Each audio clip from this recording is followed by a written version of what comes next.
Olá, seja bem-vindo. Estamos de volta após aí a nossa introdução. Então, agradeço aos senhores por retornarem aqui ao nosso momento para o contrato.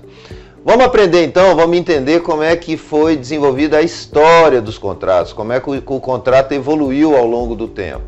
Tá? Vamos começar então apresentando aqui a indicação de modelos, a denominação dos períodos. Os modelos de períodos que denominam a história do contrato são o período romano, depois nós vamos para o período medieval, passamos então ao período liberal e chegamos aonde estamos hoje, que é o período social, ok? Então são 4 períodos aqui onde o contrato teve uma mudança muito grande de um para o outro, tá certo? Chegando até onde nos encontramos hoje. Do período liberal para o período social, houve uma pequena regressão na questão da vontade. O contrato, então, ele teve que atender aí a novos princípios, a novos paradigmas, ok? Nós vamos ver isso daqui a pouco. Vamos começar, então, aí com o modelo romano. Vamos ver como é que tudo começou. No modelo romano, trata do apego à forma. Sempre respeitou significativo número de rituais, domésticos, religiosos ou sociais. Então, o que acontece? Eles eram obrigados, então, a seguir lá a questão da formatação pré-concebida, ok? Os contratos eram burocráticos. O elemento que vinculava uma pessoa a outra era o cumprimento de um determinado número de ritos, gestos ou outros atos materiais manifestados pelos contratantes, que exteriorizavam a vontade das partes. Para contratar validamente, era preciso, portanto, respeitar as formas impostas pela lei. Então, o que acontece?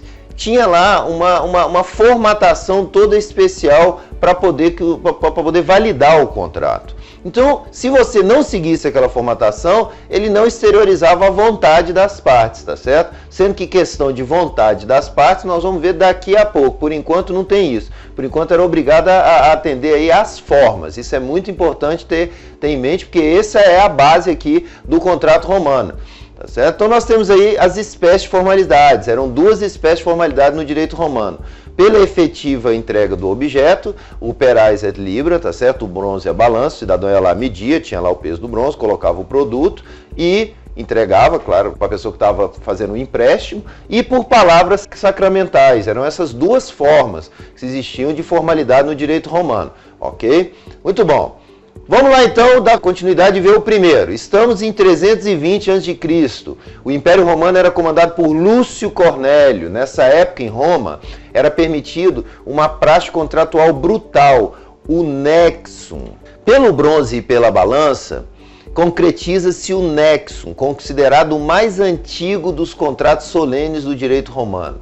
Nele, temos um contrato de empréstimo, um contrato de mútuo, com força executiva, em que o devedor sozinho ou com sua família vendia-se ou dava-se em garantia do cumprimento de uma obrigação. O credor passava a ter poder sobre o devedor, que se assemelhava ao escravo. Então o sujeito ia lá, pegava, media lá com a balança, ficava lá o magistrado, tá certo? Tinha toda uma solenidade, ele pesava o produto que ele ia contrair em empréstimo e ele se dava como escravo, ok? E em pagamento, se o cidadão não pagasse a dívida, ele era um escravo, então, que era dado como garantia daquele empréstimo. Muito bom.